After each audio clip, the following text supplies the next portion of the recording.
Inside the Minotauros locker room for the first ever Tauros Weekly. I'm Ken Oda. With me is Nick Hulberg. Nick, welcome in, and looking forward to this new experiment we're trying out. You know, it stinks in here a little bit. It's a little bit muggy, but I couldn't be more thrilled to be here and a part of this. You guys are doing great things with this organization, and a team that's in first place, doing some first place kind of stuff right now, and I'm just happy to be along for the ride. Awesome. We have a lot of guests along the way. We'll have Marty Murray in just a little bit. After that, we'll take a look at the top 10 plays of the week from the NAHL, and then we'll sit down with Derek Frentz and Colton Berg. Should be a fun 20 minutes, half an hour, depending on how long this goes. We're not running the clock. We're just kind of flying by the seat of our pants, and not really planners, you and I, Nick. Well, you know, and that's okay. It can be good and bad. I think we'll be all right as the show goes on. But we'll start out taking a look back at last weekend, a split with the Minnesota Magicians, a team that's fighting for their playoff lives. Nick, you knew a desperate and hungry hockey team was going to come in, and I think the split is probably what both teams earned. Yeah, I think that you look back to Friday night and a 5-3 loss for the Tauros, and it was kind of a frustrating game. There was a lot of opportunities for Minot to win that thing, but they hit the post 3 or 4 times in the game, and they outshot Minnesota 51-23 or something like that, 51-31, somewhere along those lines. But give Minnesota credit; they're a hard-fighting hockey team, and they battled their way through and picked up a 60-minute win. And you know, I think that they're a team that could cause some trouble down the playoff stretch. Certainly they have been. You look at them, Tauros 4-4 against them. I didn't look it up. I should have this morning what their record against Bismarck is. I know they've beat them a couple times as well. So they're a good playoff team that I think teams need to keep an eye on. They definitely have a chance to come into the Central and play a role of spoiler in the postseason. Well, I'd like to ask Marty Murray when he comes on for Coach's Corner here just to see what his thoughts are on possibly matching up with them in the postseason, because they're a team that, even when you look at our Saturday night victory against them 3-2, I mean, boy, that was a nail-biter. And they're a team that's got goaltending, and they're a team that, you know, they're kind of like a silent rattlesnake in my mind a little bit. They can strike at you at the right time, and when they get a little bit of energy, they're tough to beat. Now, for fans who haven't been keeping close track throughout the season, Tauros are in first place, sitting tied with Bismarck for 69 points. That sets up a huge matchup with Bismarck this Thursday night at the Mesa Arena. 7:05 puck drop there. We'll talk about that later in the show.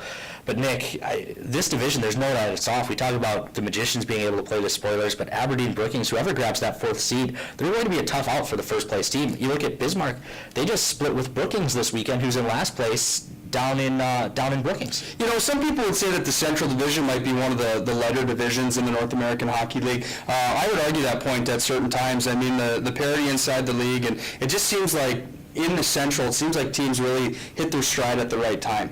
And I think you're starting to see that now as you look at the standings, Ken. I mean, 48 points, 49 and 51 for that final spot to get into the postseason. I mean, that's a heck of a race when you look at those 3 teams on the bottom, and those 3 teams that are fighting to get in are also knocking off teams at the top of the ladder like your Minots and Bismarck. So you got to be careful with some of these guys. Certainly you do. And you talk about Brookings in 6th place with 48 points. The difficulty there is this division doesn't have a patsy like some of the other ones do. The South has Amarillo, you know, Kenai River. They've won, I think, 3 games all year. You know, you don't have that team you beat up on, and it's almost unfortunate that going into the Final Four tournament in Edina, Minnesota, in about 2 months, that, you know, the Central Division teams, probably whoever comes out of it's going to be the lowest seed, even though the reason is they've had to fight the toughest competition. Fairbanks is running away with it. They got to beat Kenai 16 times this year. Well, I mean, you know, you look at a team like Aberdeen inside the Central Division that, you know, is hanging on to that final spot right now. You know, they've been to overtime or shootouts 11 times on the year. I mean, that's 11 one-goal games on the season that they're putting up fights and even, you know, not winning those games, but they're hitting the mix. So you look at some stats like that and it makes things kind of interesting. It certainly does. Now, we've mentioned the standings, but let's run them down for you. Bismarck and the Tauros tied at the top, 69 points apiece for them. Right now, Bismarck has the tiebreaker, 33-17-3, Tauros 32-18-5. The first tiebreaker is that 8 to 9 seed, Bismarck, 8 to 9 seed, Tauros 7 to 9 seed. Now, for fans who haven't been keeping close track throughout the season, Tauros are in first place, sitting tied with Bismarck for 69 points. Bismarck and the Tauros are tied at the top, 69 points apiece for them. Right now, Bismarck has the tiebreaker, 33-17-3, Tauros 32-18-5. The tiebreaker, the first tiebreaker is that wins column. So Here's what hops off the paper for me, though, Ken. When you look at their records at home, 15-10-1 for Bismarck, 15-10-2 for Minot. You know, if these two teams get into the postseason together, that home ice advantage is going to be huge, and those losses at home, a lot of those come to that same Bismarck-Minot rivalry. They certainly do. We'll talk to Marty Murray about that later, how the teams match up and the need for home ice advantage. But then down in third place is Austin, 56 points. If the Tauros don't get the division, it could set up yet another playoff series between the Tauros and the Bruins, and those series have been absolute dogfights just going back the last few years. Last year, a 5-game series that the Tauros took to the final seconds of Game 5, and the year before that, the Tauros get knocked out in triple overtime, what was at the time the longest game in NAHL history. So it could be, if we don't win the division, it could set up just an epic playoff series with Austin yet again. And then, as we've mentioned, fighting for that fourth and final playoff spot, Aberdeen 51 points, the Magicians 49, and Brookings 48 points on the season. But Nick, before we take our first break here, let's turn it back to the Tauros. Your Two Dark Toro of the week. Who had the best weekend, you think, against the Magicians? I whenever I announce these games, whether it's Tauros on the radio, Minot High Hockey, or Minot State Hockey, I don't like being the guy that has to pick the stars of the game, and now you've got me picking the stars of the week for the Tauros. But this week, for me, it's kind of an easy choice. You look at two defensemen for the Tauros, and first James Ledouce. I don't think that Deuce has, I don't think he had the most outstanding weekend as a defenseman when you're just looking at the stats. But what you have to keep in mind is the North American League doesn't track the amount of minutes played for these guys, and they don't track the amount of hits that these guys have. If you look at those two things, ice time and hits for James Ledouce, he's a player that is another level inside this league. He's a man amongst boys at certain times, and he only had 1 point on the week, but his big news this week was he committed to WCHA's Alaska Fairbanks D1 college, and that's great for him. He's going to be one of my Tauros of the week. But a guy that I think that definitely deserves this award this week is Colton Berg, and the Centerville, Minnesota defenseman, 6'1", $175. You might not have heard him a whole bunch this year. He's only played in 27 games compared to Ledouce with the 52, but in his last 3 games, he's been on fire with 5 points in his last 3 games. So that's who my Two Dark Motorsports Tauros of the week are. And I think on the back end, I think the Tauros have a lot to be proud of with what they're doing on the defensive side. Certainly, you look the last few years, it's been the Tauros blue line that's driven it, whether it's John Lazat, Scott Dornbrock, Jared Brandt. It's been the Tauros blue line that really has been a standout as far as I'm concerned. And since it's supposed to be the Two Dark Toro of the week, I'm going to go ahead and break the tie between your two votes. And since he's going to be on the show later, let's go with Colton Berg as your Two Dark Toro of the week. Take a look at all 6 goals from the weekend's games against Minnesota. We'll be back with Marty Murray after this. It puts it wide. Ulrich did well to take away the bottom of the cage on Murphy. Thrown to the far side. Hacked along the wall. It comes to Murphy. Murphy uses the hand to settle it down, gets a stick on it, plays to Diddle. Diddle's tied up, goes back to Murphy. Shot, save made, rebound, carried in behind. Give it back to Gavin, tucks it home. Gavin, Tauros lead 1. Leads into the zone. Shot, save made, rebound, tied up was Gavin. Diddle holds, gives to Berg. Berg for Jeanson. Berg, one-timer, save made, rebound, hacked at the side of the net, it's in. Frentz.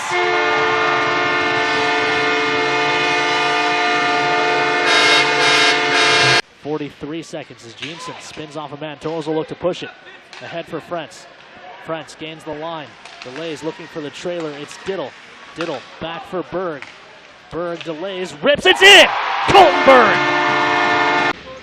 Along the wall, Berg able to keep it with help from Bross. Bross plays up top of the umbrella. Brandt and the Tauros will finally get it set up with 1-2-3 showing on the penalty clock. And this is Martinson. Walks in, wires, it's in!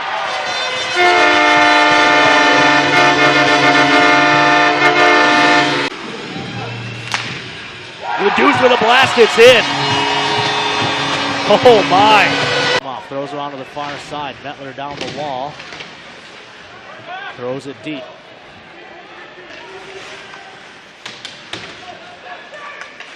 In front for Springman. Shot, it's in! Welcome back inside the Tauros locker room here on the inaugural Tauros Weekly. Time now for the La Quinta Inn Coach's Corner. Head coach Marty Murray with us. Welcome in. My pleasure. Now, it's been some exciting news of late, a lot of college commits. Let's start there before we get into the nuts and bolts of the play. I think the whole point is moving players on, right? And James Ledoux commits to Alaska Fairbanks last week. That gives us now, I believe, 7 on the season? Yeah, I know, it's great. It speaks volumes of a program, and ultimately that's what we're here for. These kids are coming to Minot to play junior hockey in hopes to get an opportunity at the collegiate level, hopefully the D1 level, and for us to move 7 on this year is huge, and hopefully that'll pay off down the road in regards to recruiting. And you see the level of play rise on the ice as well. Last year we had so many Division I commits, and now Brandt, Mose, Walker, and Jennings, Ledoux, and then a couple of alums, and Snodgrass and Casey Johnson. That's been the key, right? Getting better players in is why the program's been better the last several years. Well, for sure, and I think it all goes hand in hand. When you're winning hockey games, it draws attention to you from the collegiate coaches and scouts, and that's the way it's been the last couple of years. When you win, people want winners in their program, and they come flocking when you have a good team. Any more players in the pipeline or close? Yeah, there's a few guys, some younger guys that are in talks with some schools, a couple 20-year-olds too as well. So we hopefully that number can grow from 7. I'm hoping to get to double digits this year, and I think that'd be a big feather in everyone's cap.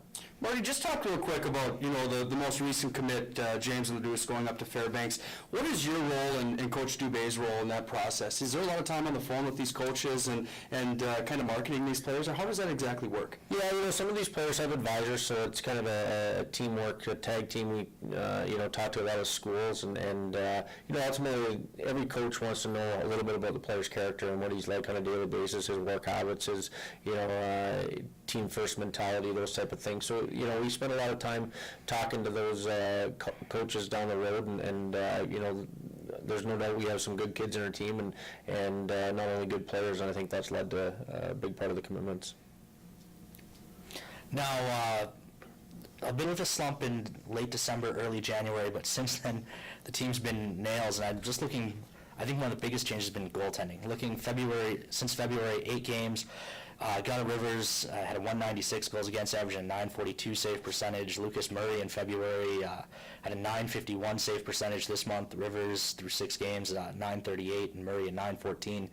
How much has that helped the team overall? Is it just keeping pucks out of the net, or does it help the guys? It seems like offense has improved. Is it confidence or what? I think it's the total package. I think the guys' confidence has gone through the roof, and acquiring Gunnar, and no disrespect to John Flackney and Lucas prior to the trade, but neither one of them had any experience at our level, and they played extremely well in the beginning of the season, and maybe had some bumps along with the rest of our group prior, around that Christmas time. But Gunnar's a player that has some experience. At the junior level, he came in here and he's done a great job, and I think it's elevated Lucas's game too. You touched on Lucas's numbers since Gunnar's arrival. I think it takes a little pressure off him, and we feel we have a real good 1-2 punch in the net right now.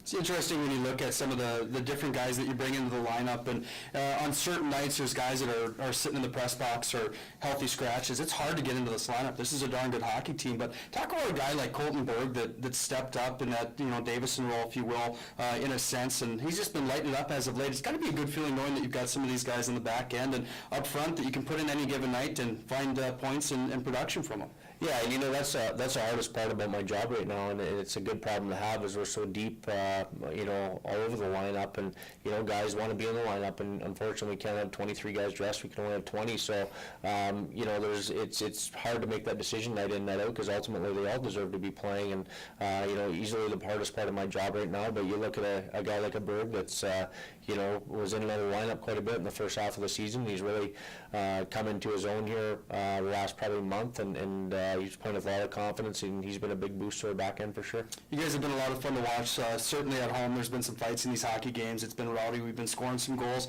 Is it fair to say that the Tauros know their identity now of what kind of hockey team they are, or at least where they're supposed to be?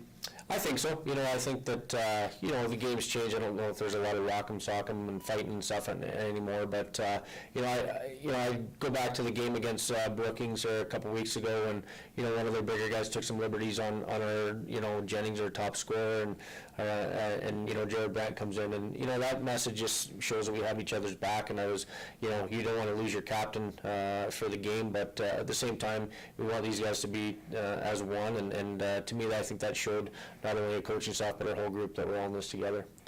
Big picture, season on a whole, 5 games left, tied with Bismarck for that top spot. They do have the 2 games in hand. How much would winning the division title mean to the team? Well, I think, obviously Thursday night is a big game, a head-to-head game, but I don't think that defines our season. Obviously, we're all competitors. We want to finish as high as we can in the standings, but, if it doesn't happen, then we feel good about our game, especially the last third of the season here. We've been really good, excuse me, and, it's going to be a heck of a game there on Thursday. We're going to do our best to win, but I know it's going to be a tough game, and they always are. Now, Nick and I talked about this in the opening segment a little bit.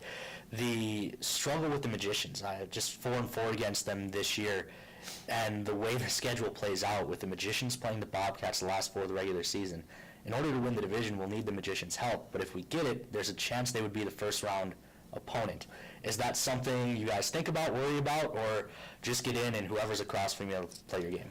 I think probably the latter. I think you just kind of just worry about us going into the playoffs on a high note, and kind of whoever we match up with, so be it. And the Magicians have played us tough all season long, no question about it. I think there's been at times in the season series against them we kind of give them some gifts and they capitalize on them. So you know what? At the end of the day, in our division, there's no easy games. It's a fight every night to the buzzer rings, and we expect that in our first round of playoff opponent, whoever that is. Fight every night to the buzzer rings. It brings up the thought of that last Bismarck game down in Bismarck. Have you ever seen anything like that? 0.2 seconds left in the game, and the game-winning goal for Mose to win it in a nail-biter?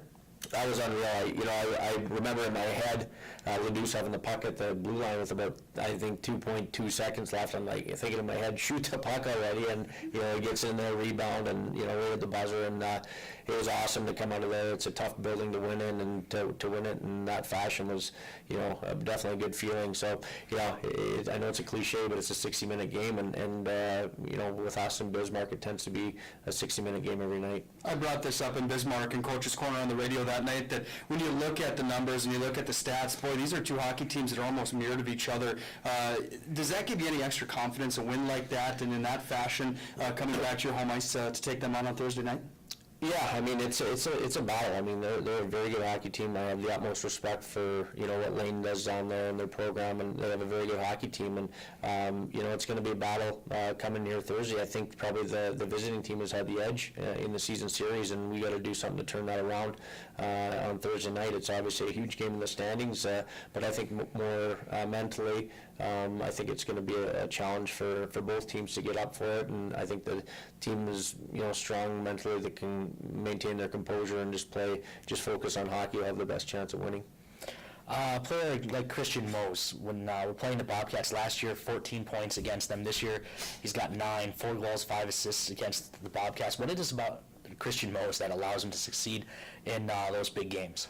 Well, Christian is arguably our best player, and you need your best players to really come through in those moments, those crucial times. And Christian's proven it for 2 years that he can, do that. And he's stepped up big for us against Bismarck in the past, and hopefully that'll continue Thursday and then on into the playoffs. And on the other side of the ice, Jared Pike, 9 goals, 4 assists against us this year. It's been a thorn in our side. I think he's put 3 in off the glass here at the Mesa against us over the last 2 seasons. What's going to be the key? Is it changing the glass before the game, or how are we going to stop Jared Pike? I think we'll keep our goalie in the net when we're rimming him from that side of the ice. But he's a guy that you talk about rising to the occasion. He, I want to say he has probably 18 goals this year, and half of them are against us. And but he's a gritty player. He's a big body guy that gets to the dirty areas, and he's been rewarded for getting there. So it's going to be a task for us on Thursday to box him out, try to keep him from getting to the blue paint, so to speak, and it's going to be a battle, and he brings it every night. He's a hard worker. I respect him in that regard, and we're going to have to be on our toes. Before we let you go, did you ever have a team like that in your playing days that you just, for whatever reason, you were, whether it was an NHL or AHL back, where you just had that team's number and it seemed like whenever you played them, the puck was going in? For whatever reason, I had a lot of success against Dallas in the NHL, believe it or not. It seemed like when we played them, I scored, and I can't put a finger on it, but that was one team that, you have the confidence against, and it seems to go in sometimes. So. On Xbox, I seem to beat up on New York, the Rangers. All right, well, that'll do it for the Kinta In Coach's Corner. We'll be back with Colton Berg and Derek Frentz after this.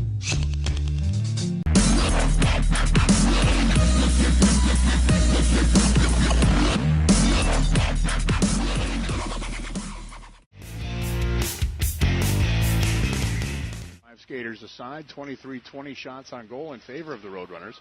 Puck stolen away by Lutz on the backboards in front. Shot, save, rebound, score! Marshall Bowery, after Dominic Lutz stole the puck away on the back wall and muscled it out front.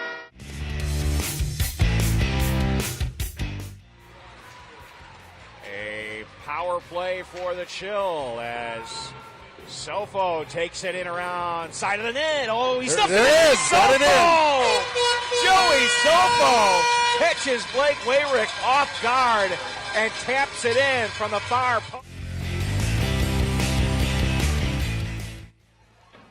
Gilraith put it to Lazarus on the right wing. Lazarus gains the line smoothly, crisscrosses with Poikala, dropped off for Litviak and given back to Gilraith.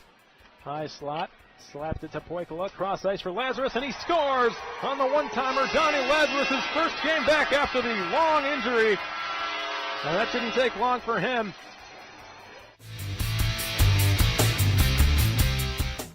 And here's Tinker regrouping.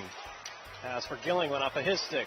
Played off the boards by Stone. Loose puck grabbed by Scarcella. Skates in on the left side. Kept wide by Tinker, and they score. Wow, what a tough shot there by Scarcella, and he found an opening high glove side. And Springfield is on the board. Scarcella with his second goal. This comes loose in the corner, grabbed by Josh Skinner. Skinner had it stripped away. Here's Berglund, a shot, and he scores! Wilderness forced the turnover, and the pass comes out to Berglund. He makes no mistake. They lead. Throws her onto the far side. Mettler down the wall. Throws it deep.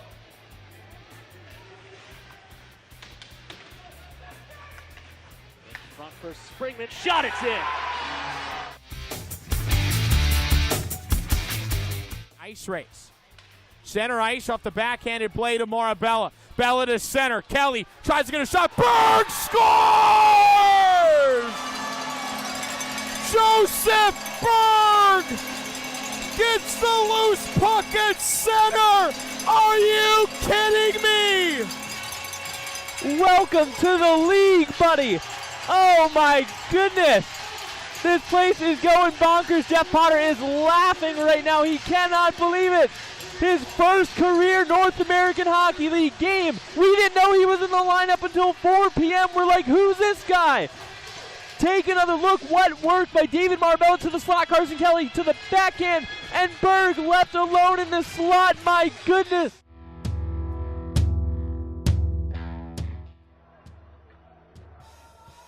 Just over a minute left to go now on the Bears power play as Butcher carries this across the blue line, weaves in, shot, and he scores! Great job by Butcher. Beautiful. So the Bears take the lead. Chances, Lundgren and Berardinelli set it up.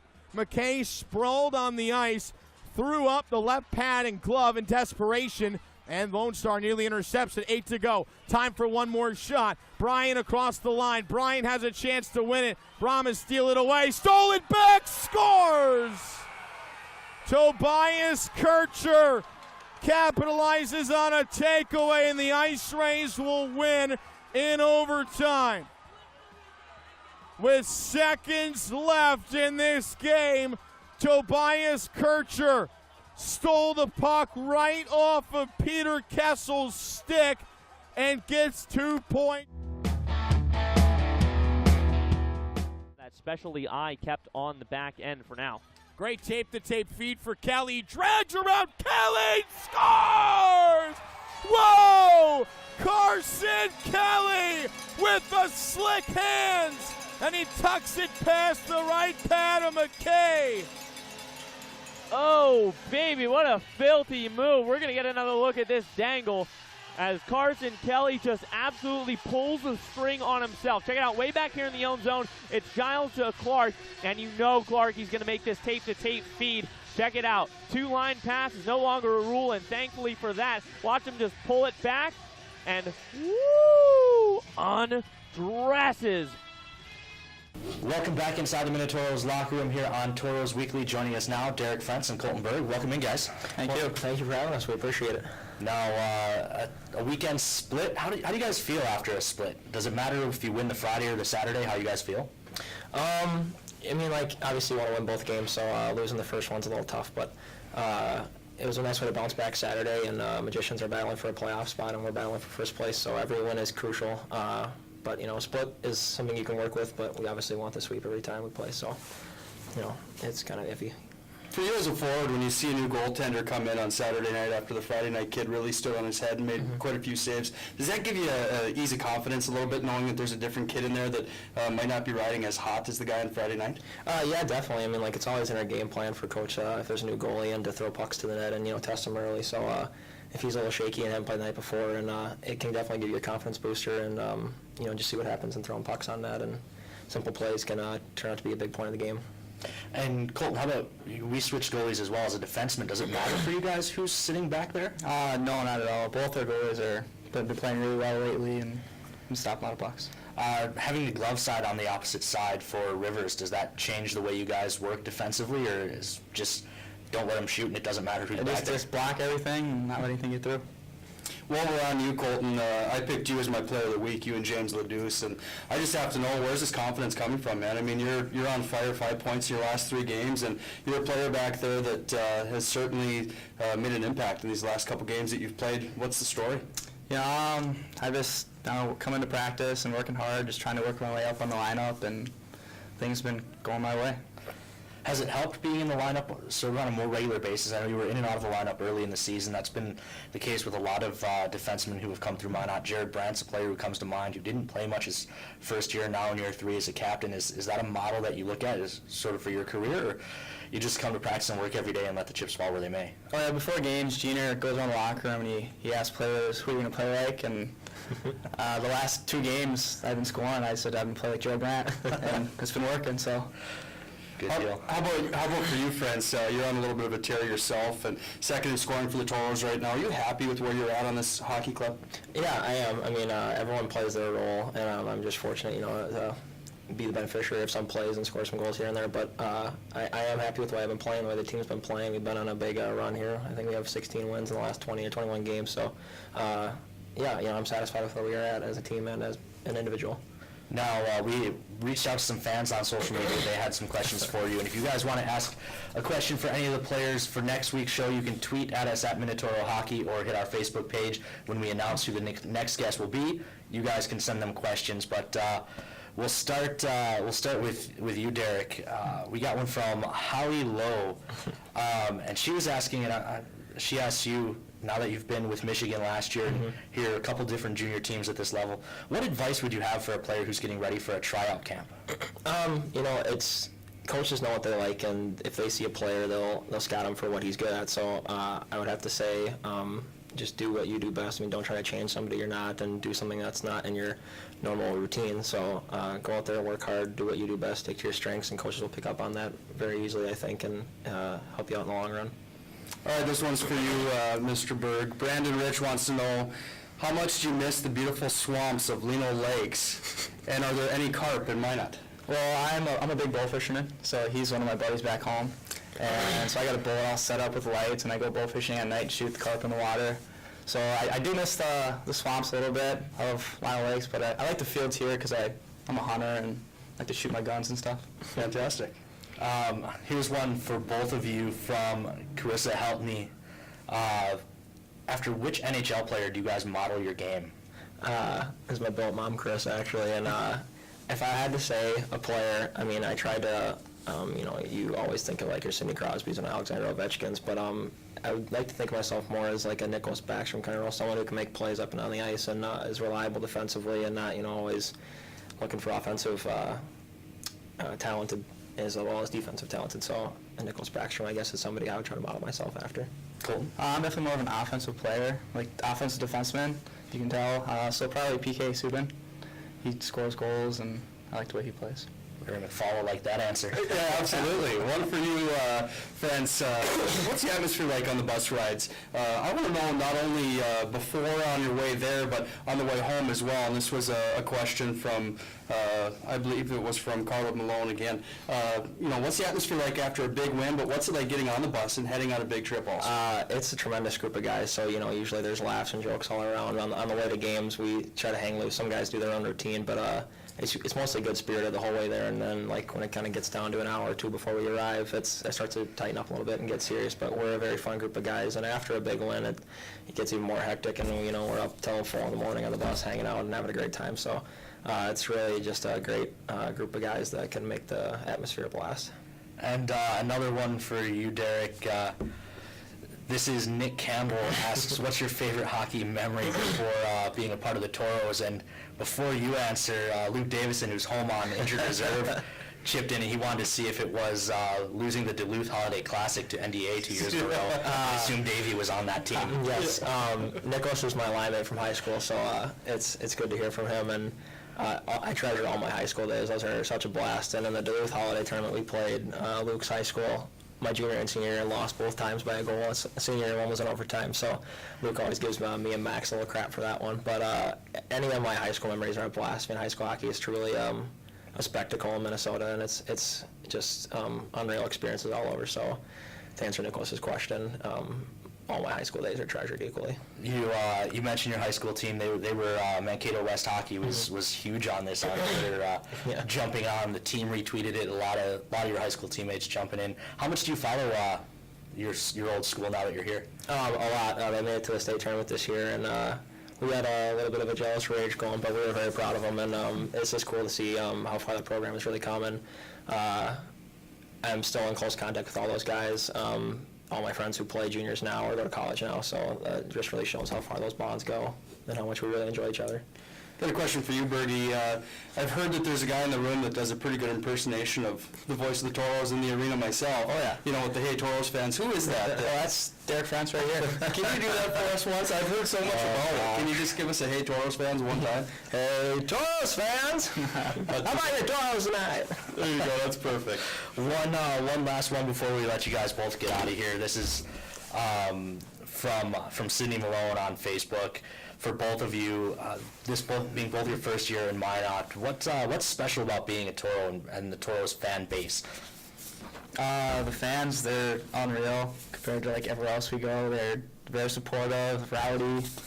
Love every one of them.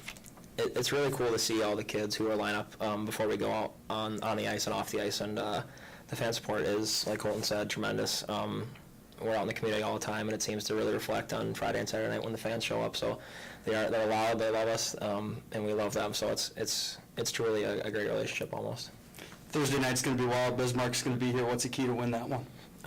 Come out early and play. I mean, they're a very skilled and rough team, so we got to do the same thing back and get on them early and score the first goal. Keep playing like we have been. I mean, I think we can take them for sure. Mm-hmm. Another question for you guys, both being new to the Tauros this year, this Bismarck rivalry that has emerged over the last 5 seasons, is it what you guys thought it was going to be when it was talked about when you got into the room at the start of the year with the hatred between the two teams? Is it less or more than you guys expected?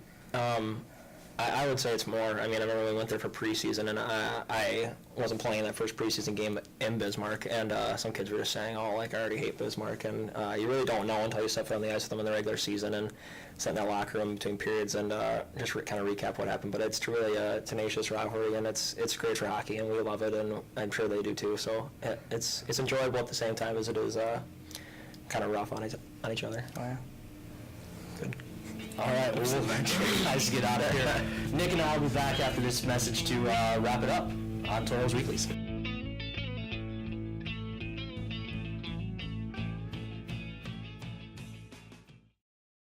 Tauros fans, I'm Josh DeMille here to encourage you to buy one of these t-shirts. 100% of the proceeds goes to the Mesa Expansion Project. So please, buy a shirt, build this house, and go Tauros! Welcome back. Thanks again to Derek Frentz, Colton Berg, and Marty Murray for sitting down with us.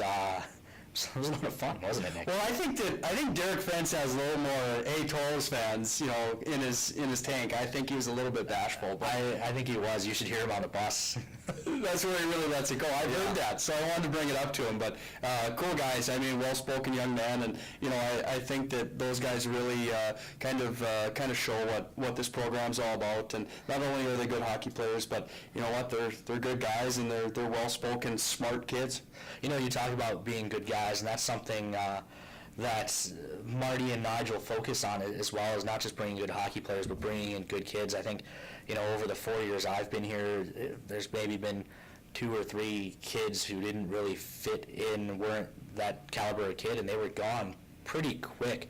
And the community involvement that Nigel organizes, last night being out with the Dream Catchers, I think we have a little bit of video with that we'll tack on to the end of this. The guys out with those kids, the book drive over the weekend, being out in the schools, the Build the Future program.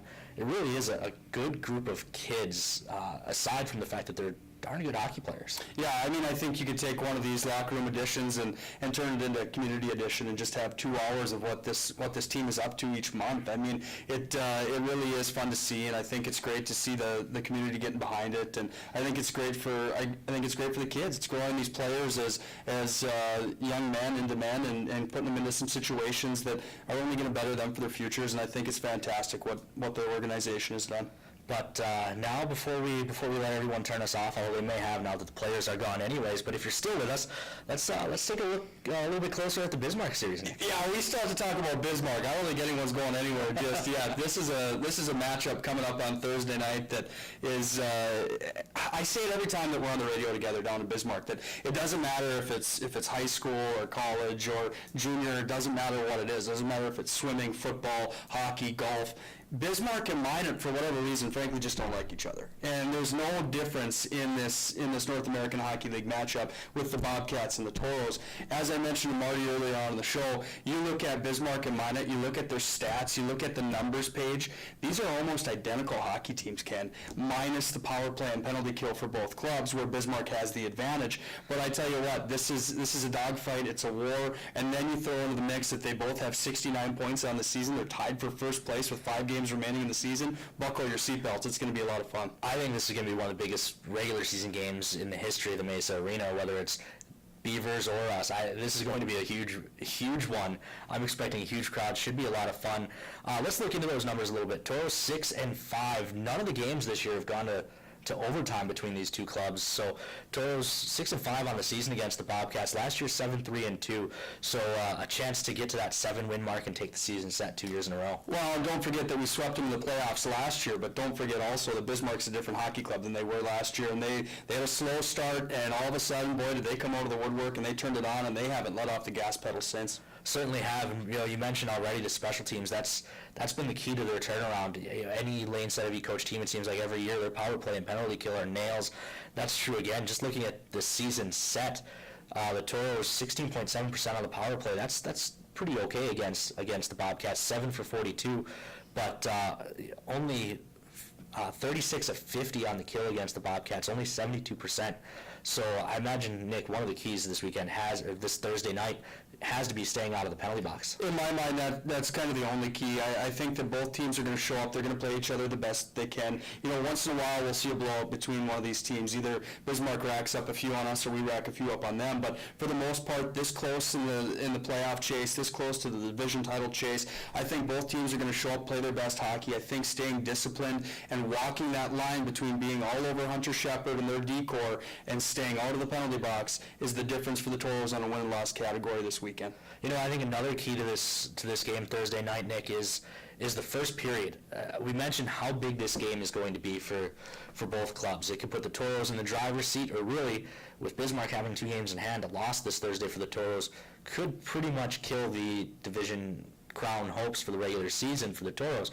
So with all that on the line, both teams, the emotion, the Bobcats 14-7, they've outscored the Tauros in the first period on the season. I think for the Tauros, the key has to be getting out and getting off to a good first period and not getting caught up in that emotion. You know, a lot of times you see the Tauros on a Friday night, quote-unquote, here on home ice series throughout the year. We're a little bit slow to the gate to get things going, and whatever it needs to be, whatever Marty and Nigel need to say to the boys and the captains in the room need to say to change that on a Thursday night, it needs to be done, because if either team trails in this series, it seems like the team that's leading is going to win the hockey game, and you don't want to get down to Bismarck, and certainly not in the first period. So I think that that's a huge key to success coming up. You know, one positive, the last couple numbers not great for the Tauros, but one that I think is the Tauros have outshot the Bobcats 302 to 282 over the 11 games so far. That's roughly 27.5 to 25.5 shots per game. So the Tauros do have the edge in shots. So if you can stay out of the box, Tauros do seem to control the play a little bit. Yeah, shots on goal, it's amazing what that stat really means for a hockey club and where this series is at. But like you said, if you're getting quality shots and you're getting those quality shots on the power play, that's a whole lot different than just icing the puck down and letting Hunter Shepard play it to the side or throw it back up the ice on a Tauros change. Sure. Now, one other thing before we let you go.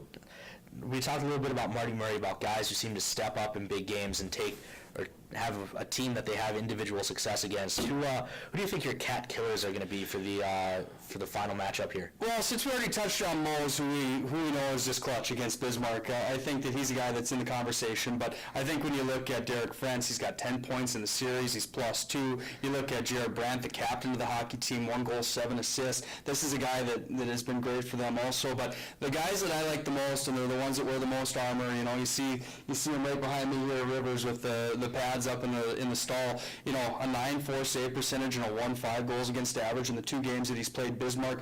Those numbers right there are numbers that can carry you into the playoffs and carry you into a championship season. So I think the biggest cat killer has to be their goaltender this weekend, and I think that's Gunnar Rivers stepping up to bat and really performing on his home ice, which he's done so well since he's come over since the trade. Well, Mose, Frentz, Brandt, Rivers, like Marty Murray said in that segment, your best players need to be your best players in the big games, and hopefully you're right. Those guys step up and Tauros get it done.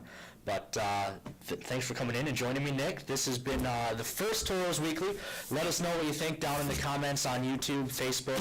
We'll throw the link out on Twitter.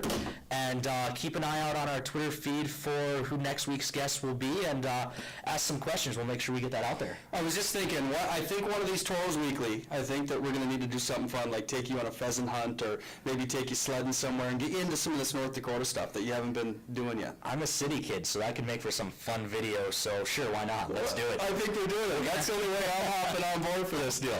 All right, well, that'll do it for Nick and I here on Tauros Weekly. We hope you enjoyed it. We'll be back next week with some new guests and some new video.